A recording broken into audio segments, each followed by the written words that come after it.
سلامونه وخت مو په خیر تاسې ته له زیر نیوز څلرویشت څخه د نن ورځې د مهمو خبرونو ټولګي ته راغلاست کوو. نن شنبه ده د 1404 هجري لمریز کال د سنبلې 8 چې د 2025 زیږدیز کال د اګست له 10 سره برابر ده. زه شبنم وزیری یم او تاسې ته له زیر نیوز څلرویشت څخه سپورټي خبرونه وړاندې کوم. د افغانستان کرکټ ملي لوبډلې د پاکستان پر وړاندې ماته وخوړه. د افغانستان کرکټ ملي لوبډلې د پاکستان او متحده عربي اماراتو پر وړاندې د روانې درې اړخیزې لوبلړۍ لومړۍ لوبه کې د 19 منډو په توپیر د پاکستان پر وړاندې ماته وخوړه.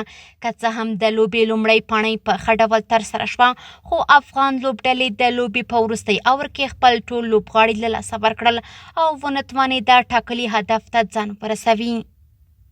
دغه راز د مرکزي اسیا د ملتونو جام سیالیو کې افغانستان خپله لوبه ایران ته وبایلله. د افغانستان د فوټبال ملي لوبډلې پرون د مرکزي اسیا د ملتونو د جام په لړۍ کې خپله لومړۍ لوبه د ایران پر وړاندې ترسره کړه چې په پایله کې 3-1 توپیر یې لوبه ایران ته وبایلله. د دغو سیالیو په لړ کې د هیواد ملي لوبډلې دویمه لوبه به د کوربه هیواد تاجکستان پر وړاندې د سپټمبر په لومړۍ ترسره کیږي. د ننګرهار ولایت په چپرهار ولسوالۍ کې د 12 لوبډلو ترمنځ د ځوانانو لپاره د سالمې تفریح برابرولو په موخه د ټیپبال کرکټ سیالۍ پیل شوې. د یادو سیالیو په لومړۍ لوبه کې شهید افسر خان ښوونیز مرکز لوبډلې خپلې سیالۍ فرهاد احمدي کلب لوبډلې ته د 3 ویکټو په توپیر ماتې ورکړه او بریا یې په خپل نوم کړه. د خوست ولایت په ځاځي میدان ولسوالۍ کې د شپږو لوبډلو ترمنځ د نشه یي توکو پر وړاندې د مبارزې په موخه د فوټبال لیګ سیالۍ پای ته ورسېدې. د یادو سیالیو په پایلوبه کې ځواک لوبډلې خپلې سیالۍ انټرپول لوبډلې ته د 5-2 میدانونو په توپیر ماتې ورکړه او اتلولي یې وګټله.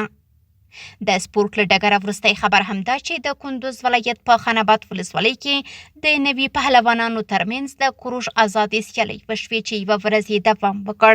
په دغو سیالیو کې پر کندوز سربیره له تخار او بغلان ولایتونو څخه پهلوانانو ګډون کړی و چې په پایله کې 45 تنو خپلو سیالانو ته په ماتې ورکولو سره بریاوې خپلې کړې.